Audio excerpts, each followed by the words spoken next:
ఏంటమ్మా ఇవి? కొత్త బట్టలు అత్తయ్య. కొత్త బట్టలా? ఇప్పుడెందుకు తల్లి? నాకు మొదటి శాలరీ వచ్చింది. ఇదిగోండి, తీసుకోండి మావయ్య. సారీ అండి, నేను ఇంకొకసారి బిడ్డని పోగొట్టుకోవడానికి సిద్ధంగా లేను. ఇప్పటి వరకు నేను పడిన నరకం చాలు. కానీ వాళ్ళు వాళ్ళ బిడ్డ కోసం ఎంత ఏడుస్తున్నారో ఒక్కసారి ఆలోచించు సాయితి. పేపర్లో యాడ్ ఇచ్చిన తర్వాత ఎలా మేడం, పైగా పట్టిస్తే 10 లక్షలు అంటున్నారు. ఆ అంకె చూస్తుంటేనే నాకు చాలా టెంప్టింగ్ గా ఉంది. ఆ 10కి మరో 10 కలిపి నేనిస్తాను. కానీ ఈ పిల్ల చావా.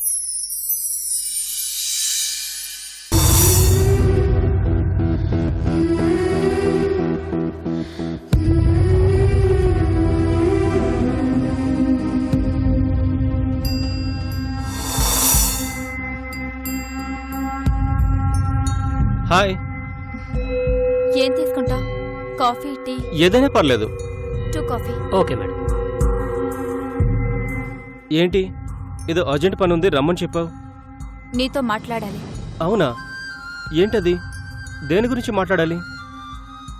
ఎందుకు కార్తీక్ ఇంతలా నటిస్తున్నా? నేనే నటిస్తున్నాను. ఇది నటన కాదా? నేను పెళ్లి చేసుకుంటే నువ్వు నీ భార్యని ప్రేమగా చూసుకుంటానన్నావు. మరి నేను చేసుకోబోయేవాణ్ణి పరిచయం చేశాక కూడా నీ భార్యను నువ్వు సరిగ్గా చూసుకోవడం లేదు.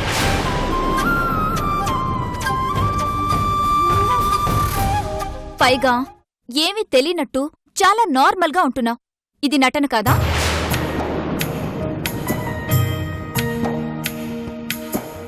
నీకా రోజే చెప్పాను, నేను పెళ్లి చేసుకుంటాను, నీ భార్యని నువ్వు జాగ్రత్తగా చూసుకో అని. కానీ ఏది? ఎక్కడ చూసుకుంటున్నా?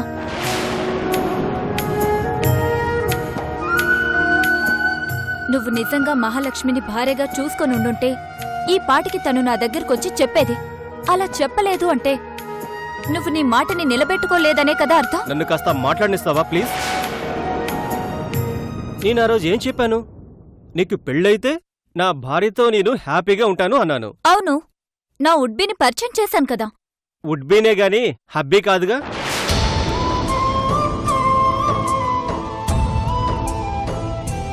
మీరిద్దరూ మాట్లాడుకుంటున్నారు, నేను చూశానని నా ఉడ్బీ అన్నావు. అందరితో అయిపోయిందా? పెళ్ళంటే పరిచయం చేసినంత ఈజీ కాదు. 3 ముళ్ళు వేయించుకోవాలి, అతనితో కలిసి జీవితం పంచుకోవాలి. అప్పుడు నువ్వు చెప్పింది నేను చేస్తాను. అంటే నేను చెప్పింది అబద్ధం అనుకుంటున్నావా? నేనలా అనుకోవడం లేదే. అయినా ఆ అనుమానం నీకెందుకొచ్చింది?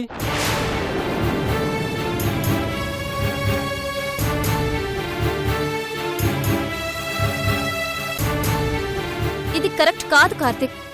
నా లైఫ్ సెటిల్ కావాలని ఆశించా. నువ్వు కోరుకున్నట్టుగానే మ్యారేజ్ చేసుకుంటున్నాను. నీ భార్యతో హ్యాపీగా ఉండొచ్చు కదా.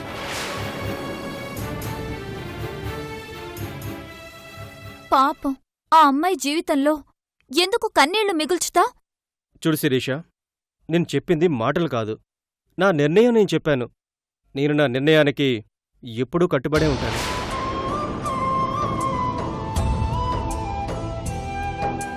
నువ్వు నీ ఉడ్బీని హబ్బీ చేసుకో.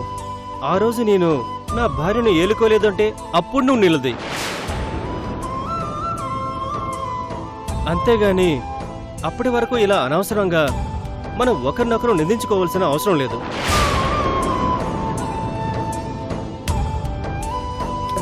కాఫీ చాలా బాగుంది. బాయ్.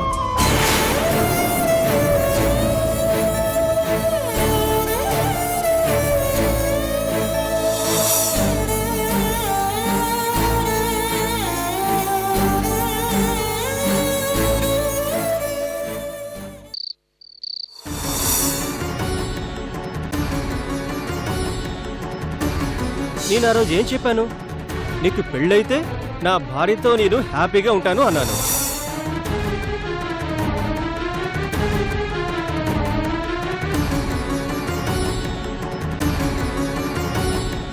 మీరిద్దరూ మాట్లాడుకుంటున్నారు, నేను చూశానని నా ఉడ్బీ అన్నావు.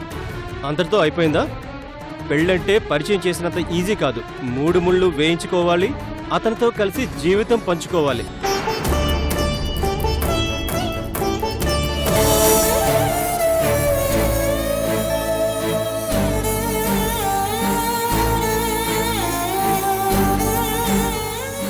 ఎలా చెప్తే కార్తిక్ వింటాడు?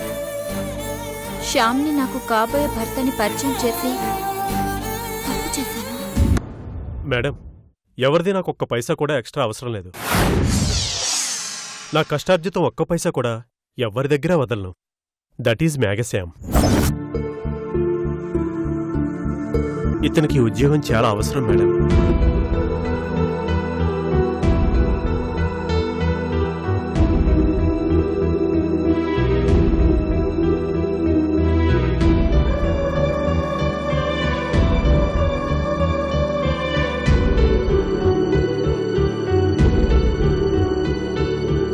ఇలాంటి మనిషిని నేను నమ్మొచ్చా? ఏదో ఒక రకంగా శ్యామ్ని అడ్డం పెట్టుకొని కార్తిక్ ప్రాబ్లం సాల్వ్ చేయాలి. కానీ గౌరీ ఎక్కడుంది? ఎలా ఉంది? గౌరీని కలుసుకోవడం ఎలా? సంధ్యకిచ్చిన మాటని నిలబెట్టుకోవడం ఎలా? సంధ్య, నువ్వా శూన్యంలో ఎక్కడున్నావో తెలీదు, కానీ నీకిచ్చిన మాట కోసం, ఆ మాటని నిలబెట్టుకోవడం కోసం నేను దారులు వెతుకుతున్నాను. ఆ పాప నాకు దొరికేంత వరకు తనని కాపాడే బాధ్యత మాత్రం నీదే సంధ్య. గౌరీ ఎలా ఉందో నువ్వే చూసుకోవాలి సంధ్య.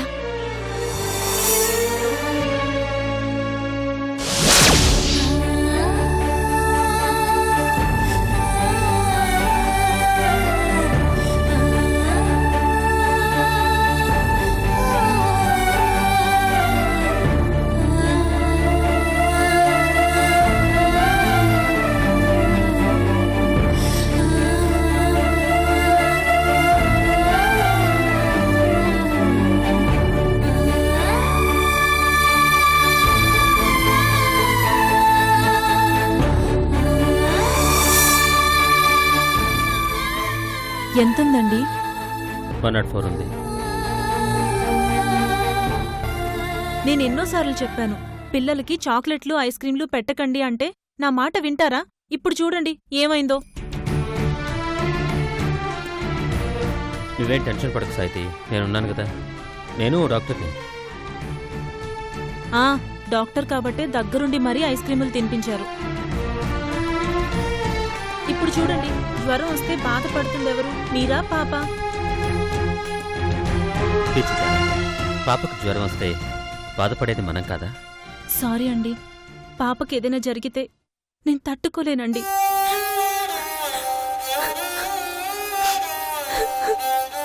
ఊరుకో సాయితి, ఊరుకో.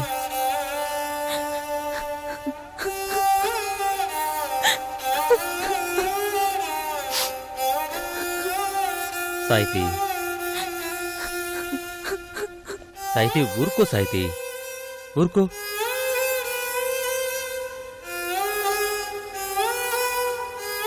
ఊరుకో సాయితి, నేను చెప్తున్నాను కదా, బుజ్జికేం కాదు. తనకు తగ్గేంత వరకు నేను ఎక్కడికి వెళ్ళను. నువ్వు ధైర్యంగా ఉండు.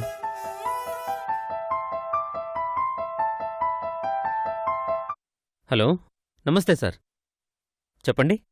ప్రవీణ్ గారు, రేపుదయం 6 గంటలకల్లా ఫ్లైట్. మీరెళ్ళి ఆ కాన్ఫరెన్స్కి అటెండ్ కావాలి. సారీ సార్, నేను రావడం లేదు. వాట్? మీరు వెళ్ళకపోతే ఎలాగండి? మీరు కంపల్సరీగా వెళ్ళాలి. మన హాస్పిటల్ నుంచి ఫస్ట్ మీ పేరే సెలెక్ట్ అయింది. మీరు వెళ్ళటం వల్ల మన హాస్పిటల్కే కాదు, మీకు కూడా చాలా గుర్తింపు వస్తుంది. ఇది ఒక రకంగా golden chance. You must go. Sorry chairman గారు, ఈ విషయంలో మీ మాటను కాదంటున్నందుకు నన్ను క్షమించండి. ఎందుకింత మొండిగా కాదంటున్నారు? కారణం తెలుసుకోవచ్చా? మా పాపకి బాలేదు సార్, 104 జ్వరం ఉంది. నా భార్య భయపడుతుంది. ఇలాంటి పరిస్థితుల్లో తనను వదిలిపెట్టి నేనెక్కడికి వెళ్ళాను.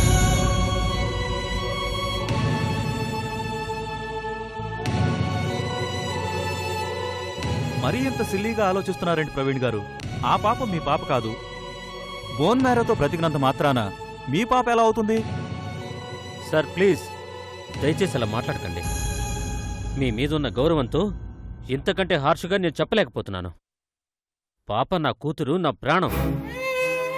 నా పాప కంటే నాకు ఏదీ ఎక్కువ కాదు, నాకు ఎవరు ఎక్కువ కాదు. Okay, I'm sorry. పాపని మన హాస్పిటల్కి తీసుకుని వెళ్ళండి. స్టాఫ్ అందరూ ఉంటారు. మీరు మాత్రం వెళ్ళిరండి. లేదు సార్, నా పాప విషయంలో నేనెవరికీ నా బాధ్యత అప్పగించను.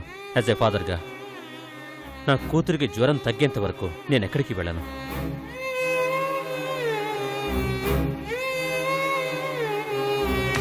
ఏమైందండి? మా హాస్పిటల్ ఎండి రేపు ఢిల్లీలో కాన్ఫరెన్స్కి అటెండ్ అవ్వమంటున్నారు. దానివల్ల నాకు మంచి భవిష్యత్తు ఉంది అంటున్నాడు. మన పాప కంటే మించిన భవిష్యత్తు మనకింకేముంది?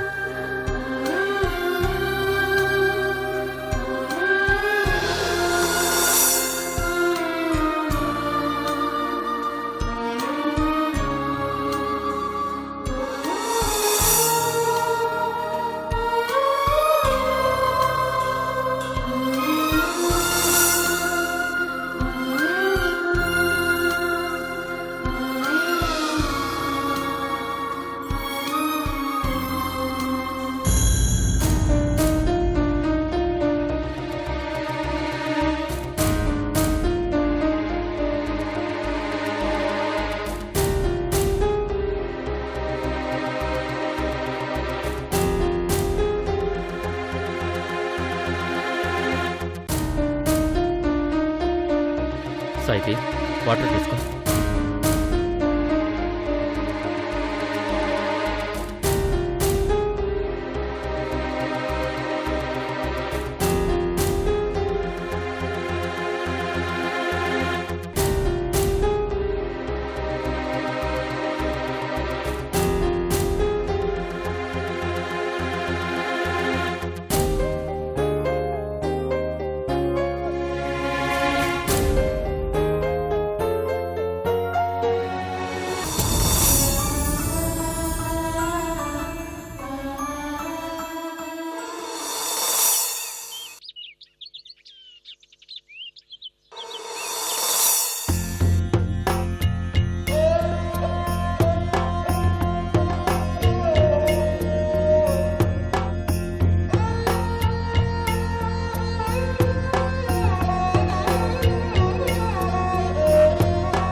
అమ్మ బుజ్జి, లేచావా తల్లి? ఏవండి ఏవండి, మన బుజ్జికి జ్వరం తగ్గిపోయిందండి.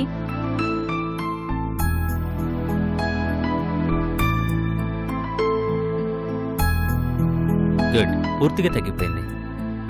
సాయితి, పాపకి ఏదైనా ఫ్రూట్ జ్యూస్ తీసుకుందా?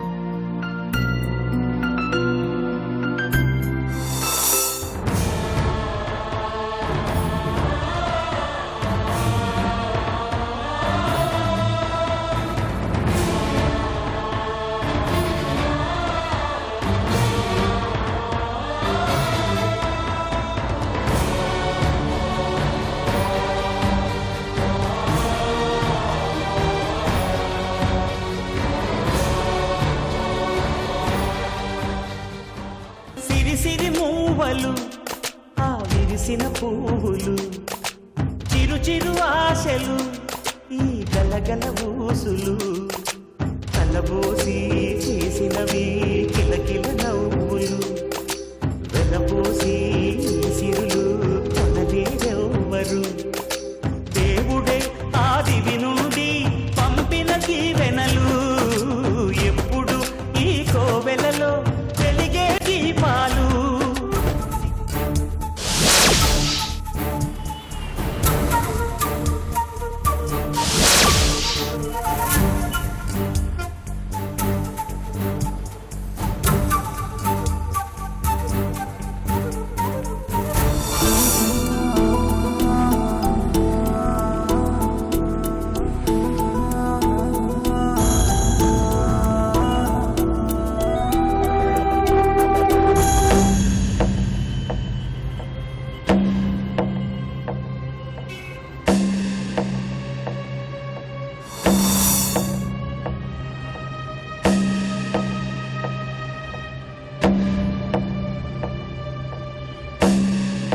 అదిగో అక్కడ బస్ స్టాప్లో కూర్చున్నాడే అతనే.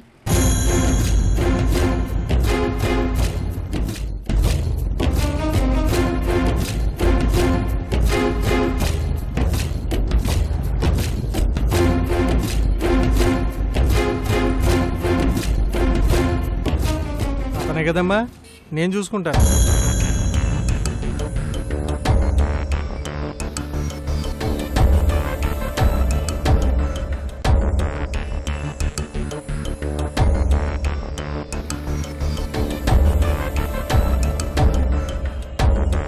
చెప్పిందంతా గుర్తుంది కదా? అర్థమైంది కదా? అర్థమైందమ్మా. వెళ్ళు. అలాగేనమ్మా.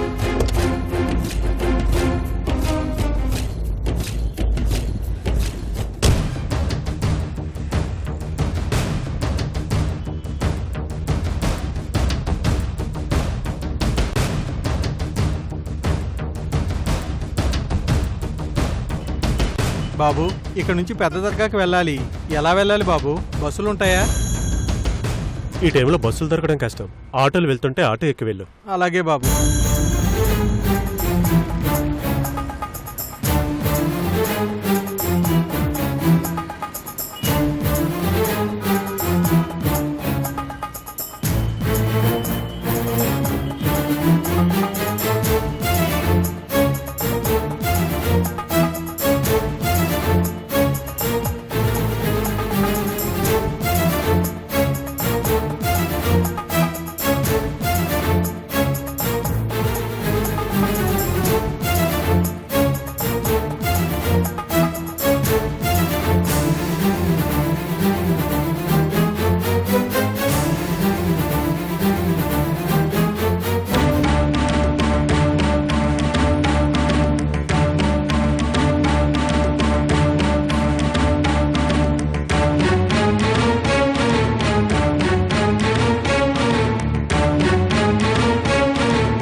అరే పాప, ముసలాయన సంచి మర్చిపోయాడే.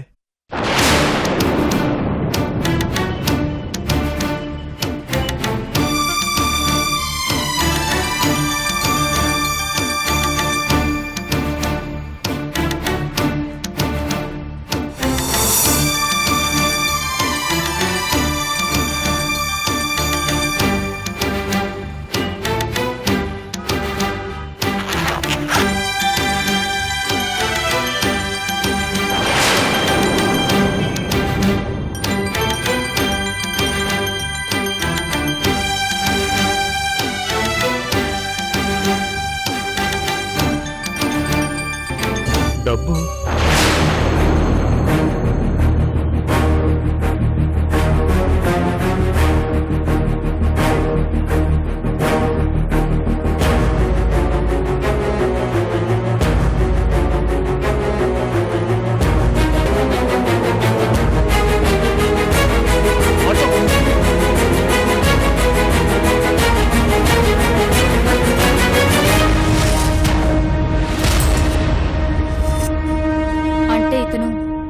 నేననుకున్నంత నిజాయితీపరుడు కాదు.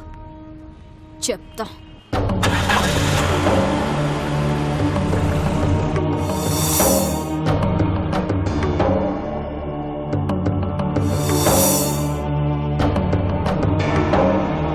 Excuse me sir. Yes, please sit down. Thank you. చెప్పండి. ఓ వ్యక్తి మీద కంప్లైంట్ ఇవ్వడానికి వచ్చాను. ఏం చేశాడు? దొంగతనం. ఓకే, ఎవరతను? అతని పేరు మేఘశ్యామ్. నేను చూస్తుండగానే ఒక వ్యక్తి బ్యాగ్ మర్చిపోతే అందులో ఉన్న డబ్బు తీసుకొని పారిపోయాడు. అతన్ని అరెస్ట్ చేసి లోపల వేయండి. ఆ డబ్బు కలెక్ట్ చేయండి. ఆ వ్యక్తి దగ్గర డబ్బుందని మీకెలా తెలుసు? ఎందుకంటే ఆ వ్యక్తిని పంపించింది నేనే. నాకేం అర్థం కాలేదు. అర్థం కాకపోవడానికి ఏం లేదు సార్. ఆ మేఘ్ శామ్ని టెస్ట్ చేయడం కోసం ఓ వ్యక్తికి నేను డబ్బిచ్చి పంపించాను. అతను నిజాయితీగా ఉంటాడనుకుంటే ఆ బ్యాగ్ తీసుకుని ఆటో పట్టుకుని వెళ్ళిపోయాడు. ఆటో నంబర్ కావాలంటే చెప్తాను. ఏంటి మేడం ఇదంతా? మీరు టెస్ట్ చేయాలనుకుంటే మధ్యలో మమ్మల్ని ఎందుకు ఇబ్బంది పెడుతున్నారు? తప్పలేదు సార్. మీకెంత డబ్బు కావాలన్నా ఇస్తాను. అతన్ని పట్టుకోండి సార్. నాకు అర్థమైంది మేడం. అసలు దీనికి మీరు ఇంత దూరం రావాలా మేడం? ఫోన్లో ఒక్క మాట చెబితే నేనే వాడిని పట్టుకుని తెచ్చి మీ ముందు నిలబెట్టేవాడిని కదా.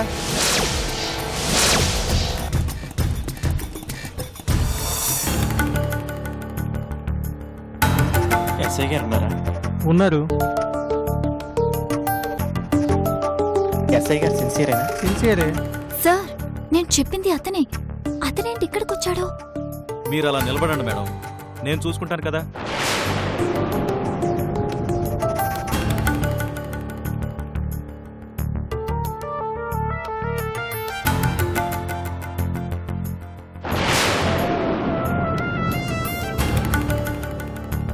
Excuse me sir. Yes sir, బస్టాండ్లో ఎవరో మనిషి బ్యాగ్ మర్చిపోయి వెళ్ళారు సార్.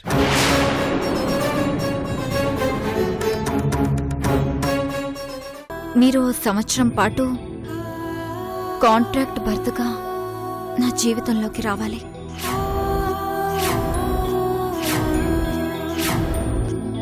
శతమానం భవతి శతాయుః పురుషః శతేంద్రియ ఆయుష్యేవేంద్రియే ప్రతిష్ఠతి.